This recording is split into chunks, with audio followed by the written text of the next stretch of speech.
Hi, Samuel. Do you have a moment? I wanted to discuss the upcoming shift schedule.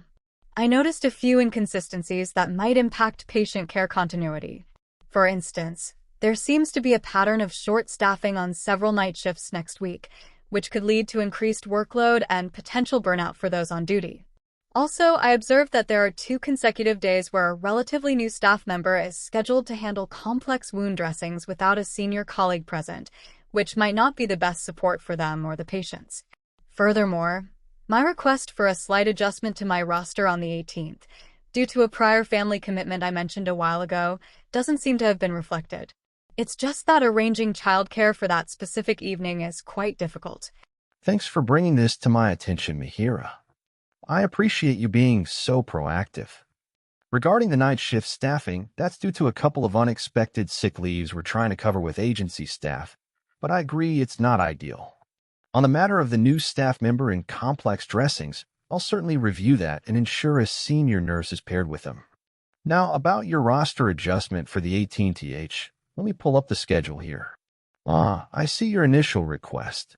There was a bit of confusion with a leave request that week, as several staff members had similar date clashes for various reasons.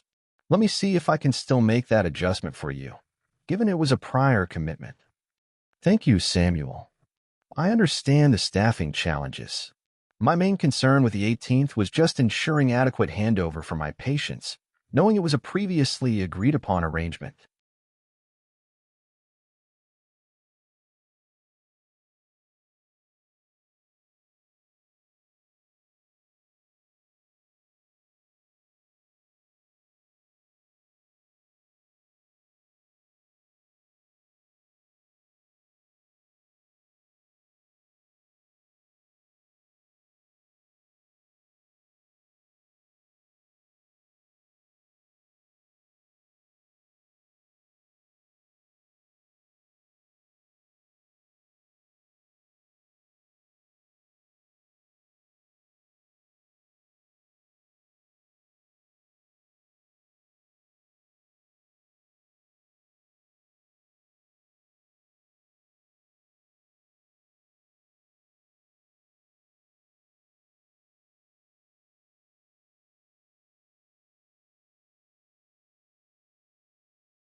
Mihira, I want to start by acknowledging how overwhelming it can feel to manage a healing wound.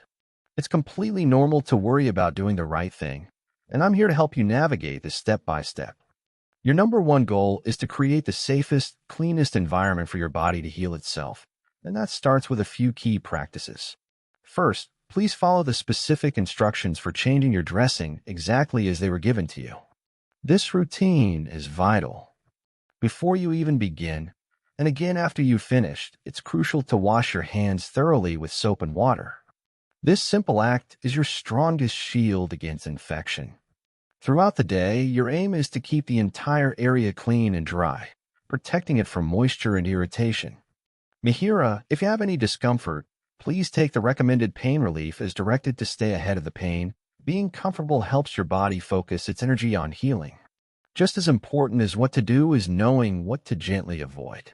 Try not to touch or poke at the wound unnecessarily, as even clean hands can introduce germs. Also, for a little while, you'll want to choose loose, soft clothing that doesn't rub tightly against the area. Tight fabrics can cause irritation and trap moisture, which can slow down your progress. Think of this as creating a little sanctuary around your wound. Mihira, by focusing on these simple but powerful actions, you are taking loving, proactive control of your recovery. You are doing a wonderful job, and by being mindful of these details, you are giving yourself the very best chance for smooth and steady healing.